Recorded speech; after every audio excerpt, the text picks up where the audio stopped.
Na obisku.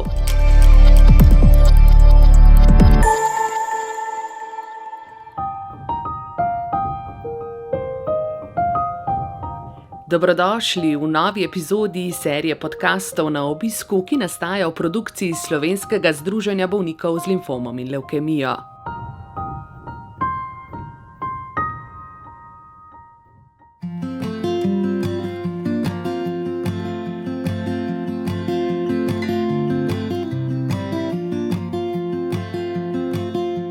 Dober dan, na obisku danes pri Mileni Remic, podpredsednici in soustanoviteljici Slovenskega združenja bolnikov z limfomom in levkemijo.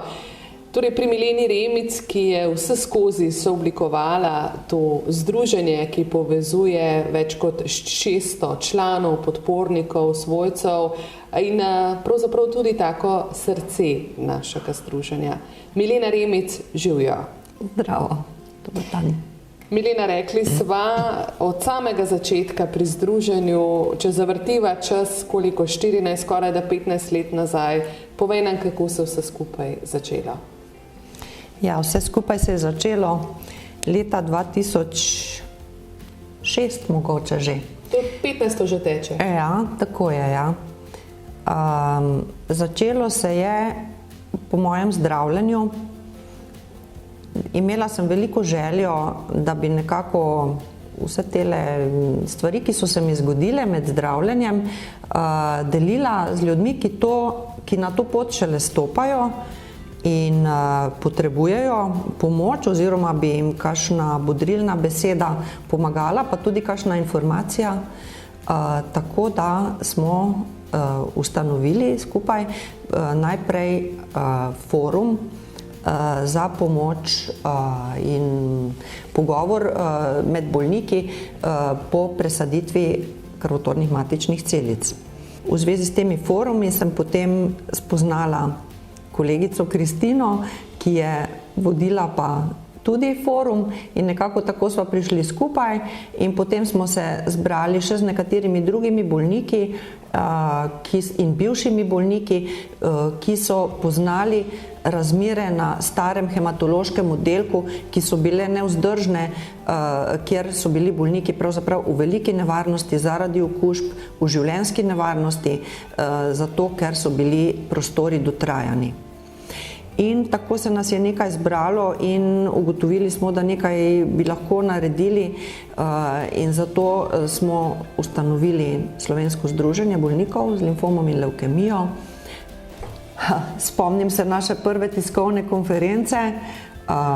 Motor za to je bila že takrat Kristina, nekako je tudi poznala malo delo z mediji, in smo priredili to tiskovno konferenco. To za nas je bilo vse novo.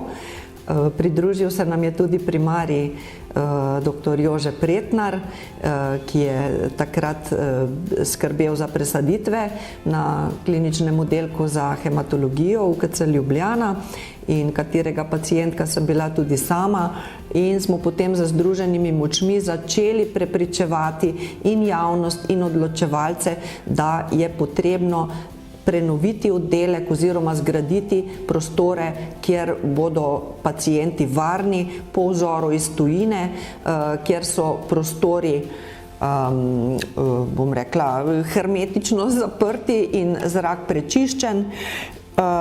In ta naša bitka skupaj z zdravniki iz kliničnega oddelka za hematologijo in tudi iz drugih bolnišnic po Sloveniji in tudi z drugimi društvi in konec koncev tudi z odločevalci, to prizadevanje je trajalo več let. Ravno to sem hotela pravzaprav vprašati. Danes se zdi vse elegantno, urejeno, na zelo visokem nivoju, pa to ni bilo samoumevno, to ni bila bitka, to je bil dolgoleten boj, da so danes takšni ustrezni prostori, lepi, sodobni, zato ste vsi skupaj veliko korakov prehodili.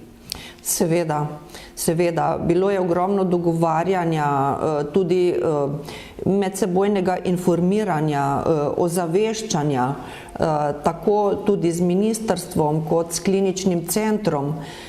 bilo je tudi veliko zastojev, tudi administrativnih ovir. Problem so bila in sredstva in organizacijske težave. Zelo se je vključeval tudi profesor Črnelč, ki je bil predstojnik kliničnega oddelka za hematologijo. Tudi on je vložil izredne napore in krona vsega je bila, da so se leta 2014 prvi bolniki preselili na ta oddelek. Tudi profesor Zvir se je intenzivno vključil, profesor Županova, gotovo sem koga, veliko sem jih izpustila, tudi medicinske sestre in drugi. Vsi smo nekako skušali, ne nazadnje zelo veliko vlogo so igrali mediji, ki so videli to stisko in so nam pomagali, da se je glas o tem razširil in tudi vplival na odločevalce, ki so seveda vedno tudi, bom rekla, ne med dvema ognjema, ampak med številnimi ognji. In mislim, da je zadeva uspela v dobro bolnikov in ko zdaj vidimo, kakšne razmere, kakšno dobro možnost imajo bolniki in tudi zdravniki in vsi drugi zdravstveni sodelavci se zelo pohvalijo, da sedaj se pa da zdraviti bolnike res tako, kot je treba. Odlično. Zdaj to poletje je Mateja Jordović Potočnik, to je fotografka, ki je vse skozi spremljala delo združenja, objavila neke stare fotografije, se zdijo kot iz prejšnjega stoletja, kako je včasih izgledalo delo in kakšni so bili pogoji za bolnike na kliničnem oddelku za hematologijo. Vsi skupaj se dobrega hitro navadimo, ne? Ja, to je tudi pravilno, no, mislim, da je prav, da se vsi zmeri pač borimo za nek napredek, ampak tukaj je napredek pomenil ohranitev življenj, ki bi jih lahko vzele infekcije. Tako. Milena, s tem se je začelo, s temi prizadevanji za novo kliniko, za dobre pogoje za bolnike, pa vendarle se je potem nadaljevalo s številnimi programi. Vse tisto, kar ste detektirali na začetku, ste potem implementirali, spustili v življenje, skreirali 1001 program za bolnike s hematonkološkimi boleznimi. Vem, da si urejala številne vodnike za bolnike, veliko knjižic in da tudi ta hip nastaja nova, ki bo še posebej zanimiva. Mislim, da res. Sploh zato, ker gre za temo, ki je sigurno pomembna na nek način za vsakega človeka, lahko je za marsikoga tudi žgoča, za bolnike in tudi za bolnike, ki so se že ozdravili, vendar je težko o tem spregovoriti, to je spolnost. Težave v spolnosti pri hematonkoloških bolnikih. Ta knjižica sedaj je v nastajanju in zelo sem vesela, da smo to uspeli za sodelovanje pridobiti čudovito strokovnjakinjo, dr. Frosino Krstanovsko, ki združuje tukaj neverjetno kombinacijo znanj in sicer je specialistka hematologinja, poleg tega je specialistka spolne medicine, kar mogoče niti ne poznamo te specializacije. In pa tudi psihoterapevtka. Torej, ravno pravi šopek znanj in z njo to knjižico pripravljamo in želimo bolnikom ponuditi čim več informacij in pa tudi čim bolj se jim približati v njihovih dejanskih konkretnih problemih. Zaradi tega smo pa tudi pristopili dodatno in bomo vključili v knjižico nekako izsledke ankete. Pripravili smo anketo, ki smo jo potem razposlali našim članom, o tem pravzaprav kakšne težave, seveda anketa je čisto anonimna, kakšne težave imajo bolnice in bolniki in tudi že ozdravljeni bolniki in bolnice, kaj se jim pravzaprav v spolnosti dogaja, na katera področja življenja, odnosov to še vpliva. In kje rabijo pomoč, pa tudi med drugim, kje iščejo pomoč in še dodatno, kje bi pomoč poiskali. To je pa potem za nas dobra informacija, kaj poleg knjižice še lahko poskusimo v sodelovanju s strokovnjaki ponuditi. Omenjala si anketo, ki si jo pripravila, se ji zelo posvetila in te odgovori, ki so prišli in ki bodo integrirani v knjižici, so po svoje, kot si nam preliminarno jih predstavila, tudi neka hecna indikacija, kako smo vendarle še vedno zadržani, ko gre za našo spolnost, ko je treba spregovoriti o spolnosti, pa tudi pravzaprav medicinski strokovnjaki se teh tem nič kaj pogosto očitno ne lotevajo.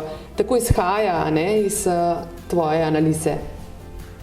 Ja, zdaj zakaj smo zadržani? Zato, ker smo na tem področju se počutimo še zlasti ranljivi. In mislim, da si marsikateri bolnik mogoče misli, da mu to nekako ne pripada, da bi zopet postal zadovoljen v spolnosti. In mogoče ta knjižica potem bi najprej pomogla tudi k ozaveščanju, da si tudi bolnik, ko se že med zdravljenjem in tudi ko se vrača v normalno življenje, vendarle zasluži, da polnovredno živi tudi na tem področju. Seveda, anketa je predvsem odkrila, da so problemi v spolnosti v glavnem pravzaprav postanejo duševni problemi in medosebni problemi. Tako da jaz verjamem, da bo marsikomu pomagala, da je to začetek tudi neke zgodbe, kjer bi lahko naredili tudi določene druge pomoči v smislu delavnic, informativnih ali pa v smislu posvetovalnic, bom rekla 1 na 1, lahko elektronskih, lahko anonimnih, bomo videli, kaj se bo iz tega izcimilo in mogoče tukaj tudi nekako potegnili naprej, da tako rečem, ker konec koncev tudi hematološki bolniki tukaj niso nek unikum, ampak tudi vsi drugi, bom rekla, druge bolezni, kjer predvsem tam, kjer je zdravljenje tek na dolge proge in vpliva na življenje lahko leta in desetletja, da bi se to nekako začelo bolj intenzivno pomagati, ozaveščati mogoče tudi na drugih sferah. Imaš izrazit nos za te potrebe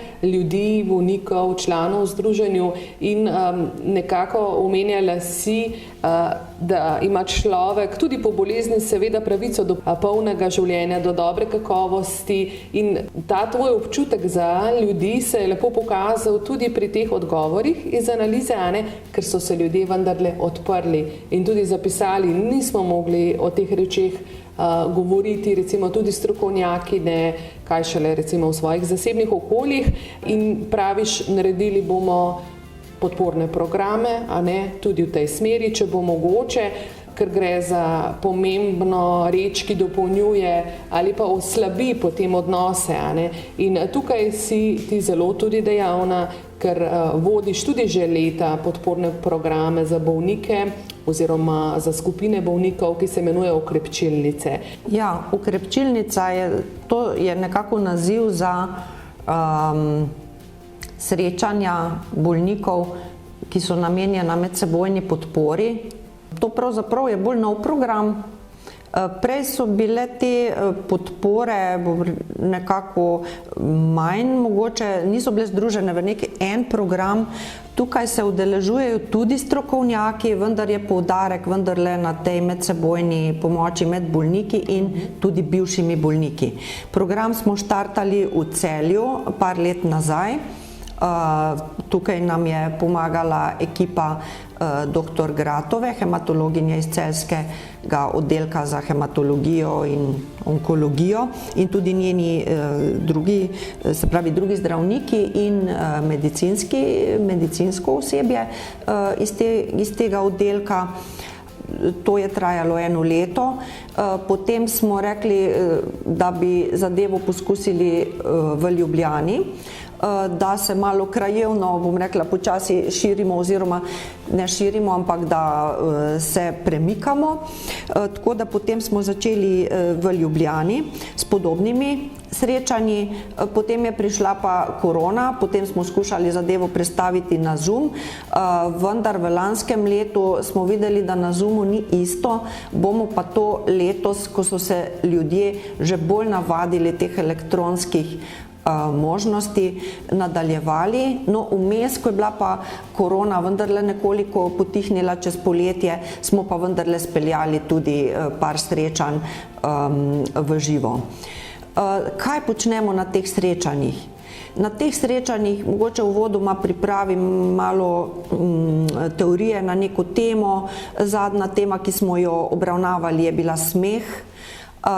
Prej so bile teme, recimo, nisem samo bolnik, sem mnogo več, potem teme o svojcih, teme, kaj me veseli, teme, kaj me skrbi. In tukaj se v glavnem pogovarjamo in vsak ima možnost pač povedati, kar hoče, podeliti, kar hoče, in to, kar ljudje delijo med seboj, je včasih zelo intimno. Vse ostane v skupini, tako smo zmenjeni. V skupino se lahko pridruži kdor hoče, to so čisto odprta srečanja, to niso zaprte skupine in kljub temu funkcionirajo, bom rekla, dokaj zaupljivo. Se pa seveda dostikrat isti člani pridružijo, včasih pa potem tudi novi. In mislim, da doslej smo nekako, po moji oceni, vsi šli domov nekako obogateni. Zelo različnih starosti so in tudi različnih ozadij, in tudi eni so v procesu zdravljenja, eni so mogoče že 10, 15, 20 let po zdravljenju. Tudi naziv nekako se mi je zdel primeren, ker je to bila nekako želja, da bi se okrepčali. Zdaj, tukaj sem poskusila mečkan tudi svojih teoretičnih znanj, pridobljenih na nedavnem študiju, v to vključiti iz psihosocialne pomoči in nekako tukaj kakšno krepčilno vsebinco dodati in potem pa prepustiti udeležencem, da smo potem pravzaprav vsi učitelji in vsi učenci na teh srečanjih.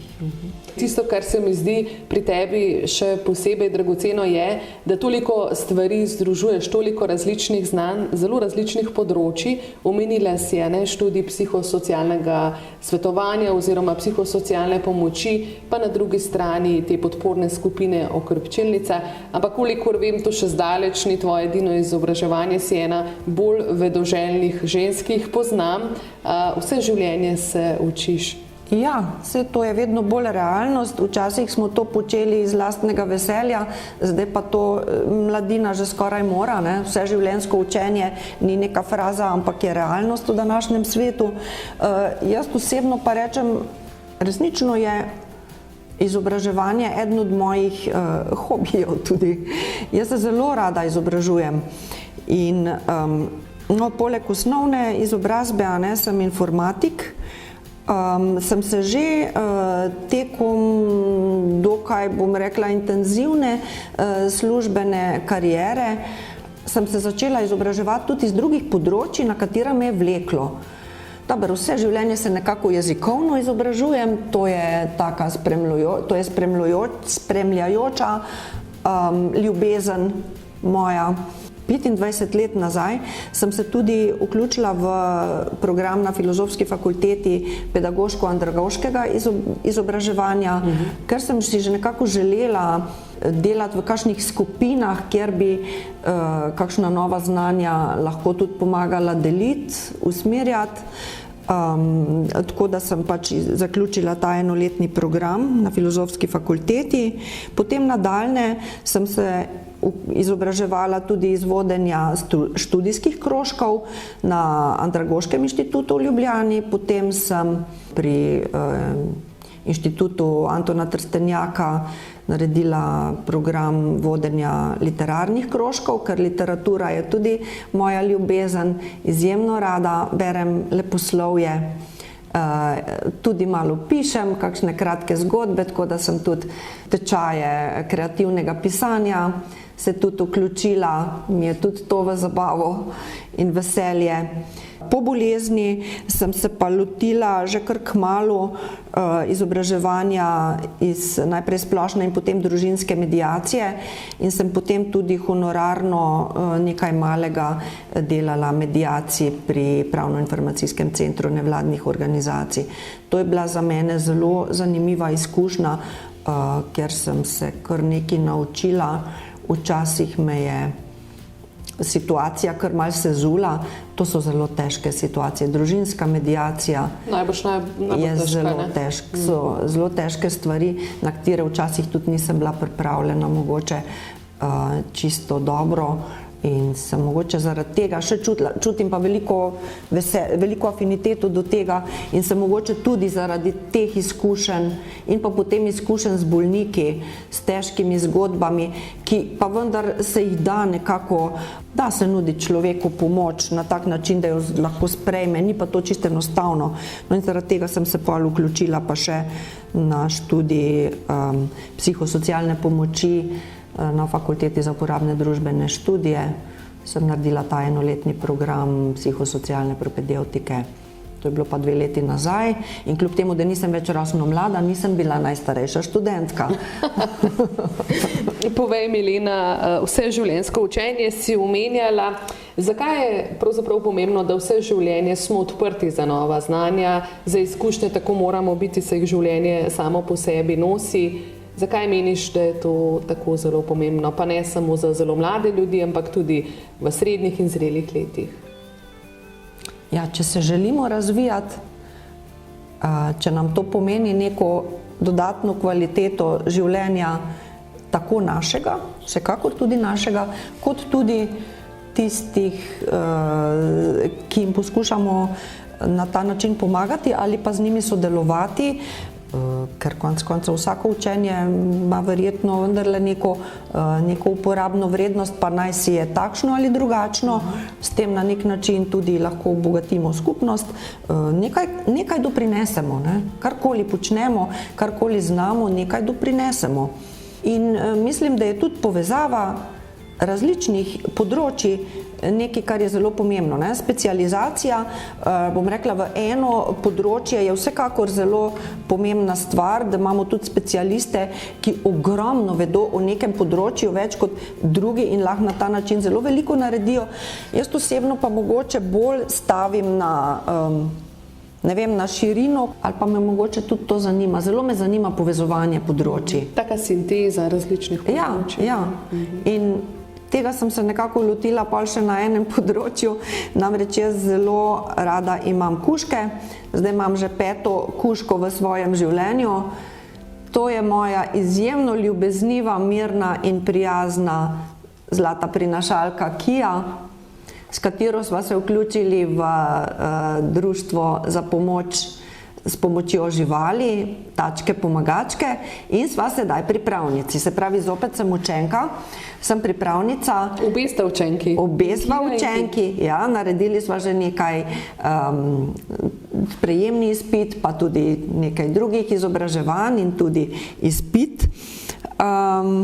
In sedaj pač sva pripravnici, se tudi pripravljava na zaključni izpit, da bi pomagali kot terapevtski par na številnih področjih, pri številnih mogoče ranljivih skupinah, pa ne samo ranljivih, ampak tudi pri ozaveščanju. Se pravi, ranljive skupine so tukaj mišljeni bolniki, eno so bolniki s težavami v duševnem zdravju, potem so tukaj bolniki z gibalnimi ovirami, ker tudi tukaj lahko kuža zelo pomaga. Primer je sodelovanje v rehabilitacijskem centru Soča, potem pa tudi, bom rekla, izobraževanje in pa pomoč in družabništvo v domovih starejših občanov. Potem ravno kar zadnjič smo bili 2-krat v osnovni šoli pri prvošolčkih, da se malo na ozaveščanju. Bili so taki sončki, da sem šla domov čist nabildana z energijo. Krasni so bili njihove učiteljice tudi. Potem je tukaj tudi so vrtci, no, tam še nisem bila, ker se še pač v bistvu usposabljam. In tukaj lahko kužki s svojo čudovito energijo, pa tudi s svojo navihanostjo naredijo veliko. In tako da nekako sem prišla na idejo, da bi lahko tudi naše člane v Slovenskem združenju bolnikov z limfomom in levkemijo tudi malo spodbujali, bodrili in mogoče kakšno urico popestrili, jih sprostili na ta način, da bi ti dve dejavnosti združili. Mogoče bi jih pripeljala na okrepčilnico, mogoče bi bila to posebna srečanja, to še ne vemo, ker se še učim in bo treba počakati, da bom suverena tudi na tem področju terapije s pomočjo psov. Vendar že s Kristino Modic, ki je seveda, kot vsi vemo, motor našega združenja bolnikov z limfomom in levkemijo, in mi dve sva sodelavki in upam si reči prijateljici že 14 let, odkar smo društvo ustanovili, že malo snujeva.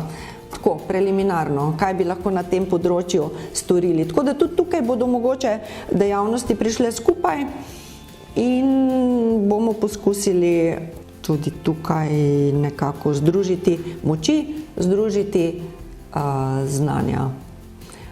In še eno področje, kjer bi želela to svojo ljubezen do psov in pa ljubezen do literature združiti, je pa to, da bi se nadaljne pri tačkah pomagačkah vključila v program READ, se pravi beri, branje, kjer bi kot terapevtski par s kužkom pomagala otrokom, ki imajo težave z branjem. Ta READ je mednarodna licenca, kjer se je treba potem še ekstra izobraževati, vendar to bi potem bila perspektiva mogoče par let naprej.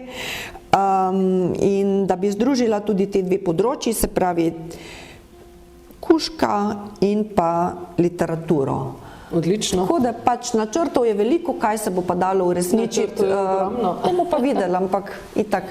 Jaz mislim, da veliko, glede na to, da mi je znano, da že zadnjih nekaj let opravljaš tako ogromno število prostovoljskih ur samo v tem združenju, a ne?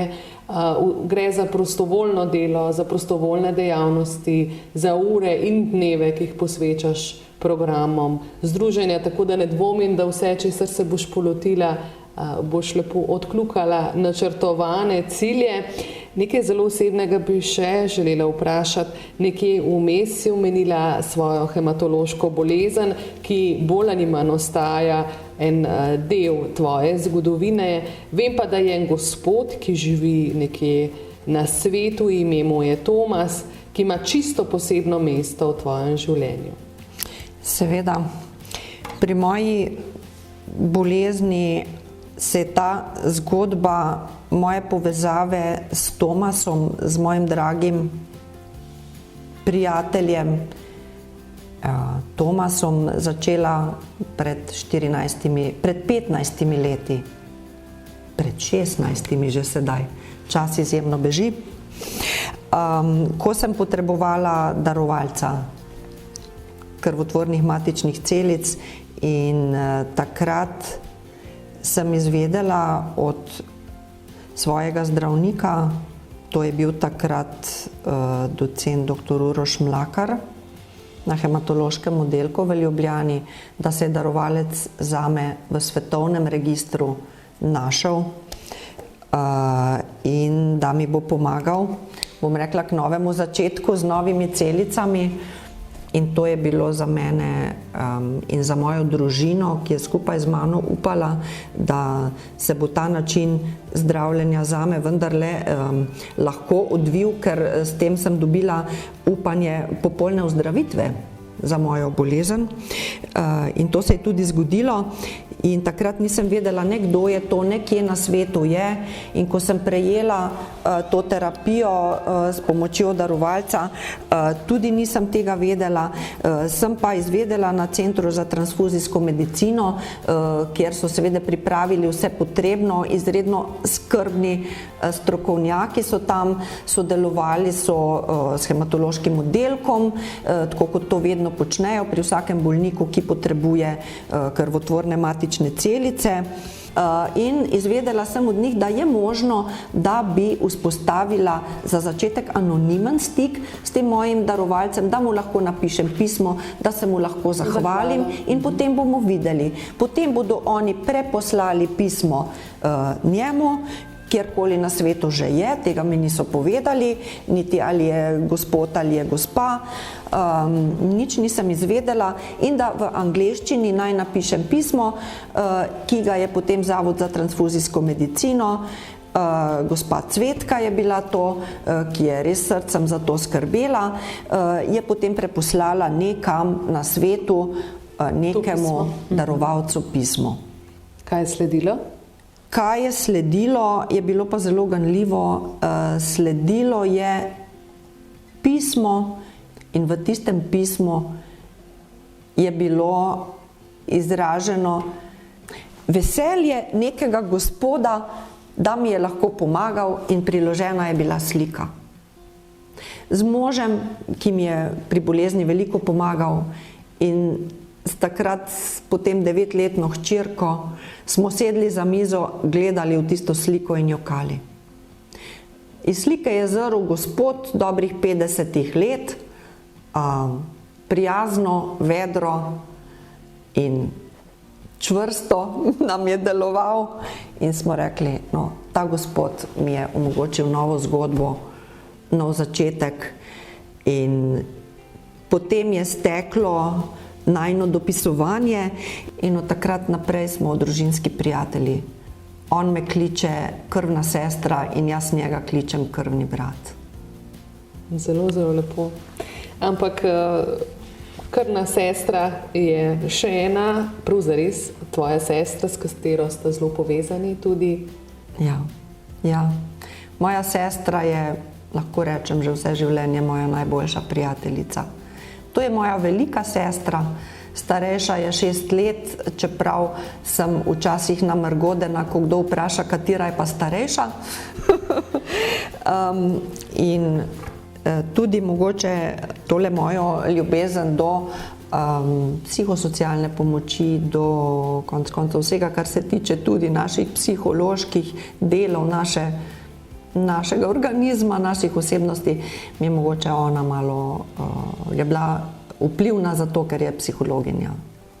Potem pa imate malo to tudi v družini, Verjetno. Ker vem, da tudi tvoja hčera stopa zdaj na začetek te poti, da se bo ukvarjala tudi s človeško dušo po profesiji. Morda še kakšen stavek o tem, o Lini? Ja, Lina je sedaj študentka in je mogoče ravno tako kot jaz malo nemiren duh in se težko ustali točno pri enem specialističnem znanju, kar jaz štejem samo v dobro. Tako da zdaj po zaključenem študiju mednarodnega poslovanja na ekonomski fakulteti se je lotila študija psihologije. In ji želim seveda vse najboljše in skupaj z njo nekako veselo pričakujem, da bo ta kombinacija znanj poslovnih in psiholoških nekako za njo zanimiva in da bo tudi koristna. Milena, morda za konec, če kakšni hobiji, čeprav se mi zdi, da si jih v resnici že ogromno naštela. Ja, med hobiji bi mogoče še omenila, zopet so tu izobraževanja, ampak tudi potem upam, da koristno uporabljeno v praksi, nekako razne zadeve okrog osebne rasti, pa skrbi za svoje počutje ali pa duševno zdravje. Zelo rada se udeležujem tehle zadev, recimo čuječnost, meditacija so stvari, ki se zdijo meni zelo pomembne, nekakšna protiutež temu, da nekako se, ne vem, velikih stvari lotevam in sem včasih potem že kar malo na preveč koncih, da že kar malo težko nekako samo sebe dohitevam in je zelo pomembno, da se skušam znati tudi umiriti, da skušam znati biti v svojem telesu tudi. Trenutno sem se vključila tudi v en program neurolingvističnega programiranja, o katerem so seveda, tako kot o vseh teh zadevah, zelo različna mnenja. Ne bom delala nobene reklame, meni osebno pa pomaga, da se mogoče malo bolj orientiram, da pridem v stik s sabo. Tako da to mi je nekako še za zraven in nekako protiutež za umiritev, ki mislim, da je pomembna in potrebna. Drugače pa jaz se zelo rada tudi športno, rekreativno udejstvujem. Včasih sem zelo rada turno smučala, se pravi narava. Narava mi je res čudovita stvar. Poleg tega pa tudi glasba in ples. Pa potovanja, odkrivanje novih svetov, tako bom rekla, ne samo na področju znanja, ampak tudi čist resnično. Tako da to mi je res ljubo odkrivati, kako pa ljudje živijo tam, drugje. A so res toliko različni od nas? Niso, ne? V čem pa so različni? V čem nas pa lahko oni obogatijo? To so mi vprašanja, ki me res zelo navdušujejo. Mogoče še to, daj se na seznam. Ja, zakaj, kakšen je tvoj odnos do te pomembne kampanje? Je samo ena, a ne, v nizu številnih v Združenju Limfom in levkemija, pa vendarle verjamem, da ima zate še poseben pomen. Ima, seveda, mogoče tudi zaradi moje izkušnje, ker akcija Združenja Limfom levkemija, akcija Daj se na seznam, začela se je leta 2017 in tisto leto je bil en velik horuk, lahko rečemo. In jaz sem sodelovala operativno v tem smislu, da sem vodila nekako akcije na terenu. Od maja do 15. novembra smo zbrali na terenu 3000 novih kandidatov za darovalce. V večini teh akcij sem osebno prisostvovala oziroma smo nekako te akcije potem tudi, skozi smo se učili. Zdaj, na začetku nas je bilo manj, potem smo vključili tudi študente in pri vsaki izkušnji smo dobili kakšno novo izkušnjo, kako bolje pritegniti in informirati ljudi. Večino akcij, se pravi, bili smo na približno 25 ljubljanskih fakultetah in pridružilo se je ogromno študentov in številka 3000 se je zgodila na Pedagoški fakulteti v Ljubljani 15. novembra. Ogromna, to so ogromne številke. Ja, 15. november je pa tudi ravno datum, ko sem sama dobila diagnozo pred sedaj 16 leti. Tako da na teh akcijah Daj se na seznam sem nekako spoznala, da tudi mladina niti slučajno ne skrbi samo zase. Imela sem stik z ogromno študenti, malo patetično lahko rečem, da sem se 3000-krat zahvalila res z vsem srcem, ko so študentje pristopili k akciji in dali svoj bris, svoj vzorček in svoje podatke in svojo pripravljenost pomagati pacientom. Zelo sem vesela, da so pomagali na teh akcijah študentje. Zelo sem vesela tudi, da smo to fino sodelovali z ekipo iz Slovenskega združenja bolnikov z limfomom in levkemijo, ker konec koncev ničesar ne delamo sami, vse delamo kot ekipa. Seveda je tukaj glavni motor in srce tega je Kristina. Brez nje naših akcij verjetno večine ne bi bilo. In res veselje je sodelovati in vse posod smo nekako, kjer smo združili moči, smo bili sigurno najbolj uspešni. Tako da jaz sem za to akcijo zelo vesela. Takrat se je zgodil en velik preboj, zdaj se pa to še vedno dogaja v nekem obsegu, stvar se je tudi spremenila v bolj elektronsko in mogoče bolj priročno. Takrat je bilo to osebno, vse na osebnem nivoju, tudi torto smo na Pedagoški fakulteti pihali skupaj s tistimi darovalci, ki so se takrat priključili in s tistimi člani ekipe, ki smo hodili od fakultete do fakultete. Sedaj gre pa to se da priključiti temu, da pač dobi, kdor bi želel pristopiti, ta palčke za bris, za odvzem vzorčka dobi domov, jih lahko doma izpolni, vse skupaj je postalo bolj enostavno in ta akcija teče naprej in pomaga ljudem v stiski s krvnimi raki. Milena Remic, najlepša hvala, veliko uspeha, veliko dobrih odločitev, ki jih sprejemate v izvršnem odboru Slovenskega združenja bolnikov z limfomom in levkemijo, katerega članica, trenutno tudi podpredsednica združenja, si od njegovega začetka. Veliko dobrih programov, dobro zdravje in dobro voljo. Hvala lepa, tudi jaz bi dobro zdravje zaželela vsem in dobro voljo.